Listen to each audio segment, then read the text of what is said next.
kick off the weekend as well. Steve? Thank you, Taylor. Thank you so very much. It's 9:33 now. Former NASA astronaut Dr. Bernard Harris made history, the first African-American to spacewalk during the Space Shuttle Discovery mission STS-63. That was in February of 1995. He just recently released Embracing Infinite Possibilities, where he shares his journey and the struggles he overcame. So let's welcome him now and welcome in Dr. Harris. I do appreciate you joining us this morning. Thank you so much. Glad to be here, Steve. I know, and listen, the subtitle here is Letting Go of Your Fear to Find Your Highest Potential. Does not apply just to astronauts, of which you are one. What's the biggest message you want to try to get across to people? Well, you know, I put this book together because I run into people all the time who ask me, you know, you've done all of these things. How did you do it? You know, how did you overcome these things? And so I decided to help people figure out what they want to do in life and how to do it.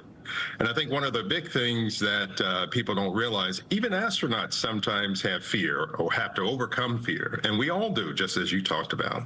I want to ask you a question, Dr. Harris, and I want to go back to your childhood.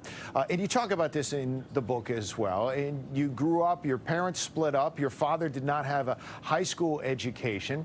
And I don't ask this in any slight way at all, but you are a brilliant man. I mean, advanced degrees, you've been to space, you're a doctor multiple times over.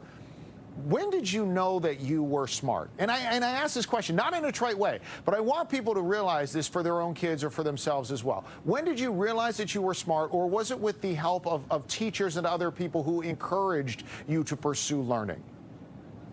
I would say all of the above. You know, I was a kid that was fascinated with science and science fiction, and I guess maybe that was the first time realizing that I found something that I love, and that was space science.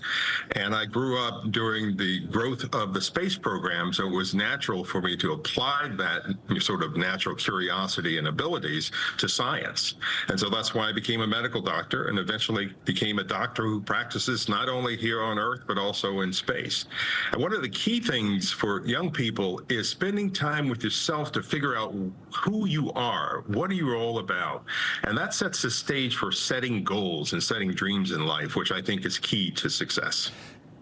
Was there a moment where that all clicked for you when you're in Texas and you know now that, you know, you're in a position where your life could have gone in multiple directions, right? And you ended up going in what many people would say is the right direction. Was there one moment maybe that triggered you to follow that path? I tell you, that moment was not my moment, but my mother's moment. You already mentioned that my parents divorced when I was 6 years old. My mother had an education. She had a degree from Prairie View A&M University, and she was an educator. And as you mentioned, my father only had 11th grade education. And the first lesson I learned is the value of education.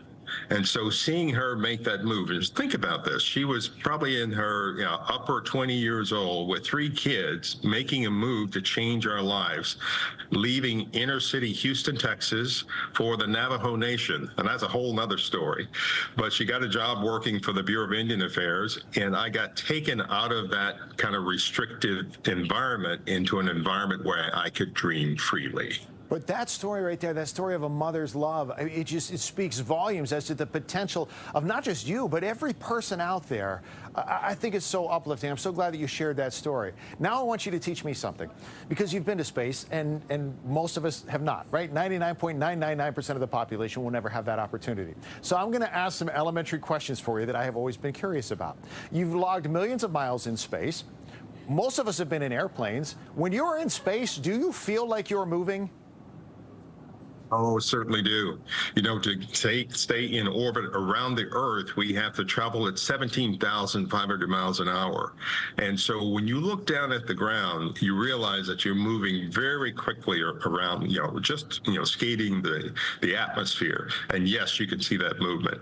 And a little funny story, when I did my spacewalk and I opened up the hatch for the first time and stepped out, I felt like I was falling initially, and I had to overcome that. It took about a second or two to realize that I was traveling just as fast and around the Earth as the spaceship was. So relative to the Earth and relative to the spaceship itself, I wasn't moving. I want to wrap things up. I could talk to you for hours. I love the stories, Dr. Harris, but I want to wrap things up since we're talking about letting go of those fears. When you did let go for that spacewalk, I'm sure you tried to prepare yourself as much as possible. Was there anything that you did last minute to just say, we're going to do this? Oh, it's exactly what you just said. You know, you have trained all of those years waiting for that moment that you open up the hatch and walk out for the very first time. And yes, that first step was a little scary, but once you got out there, it was an incredible view, the expanse. In fact, I included this background so that people can have the experience that I had.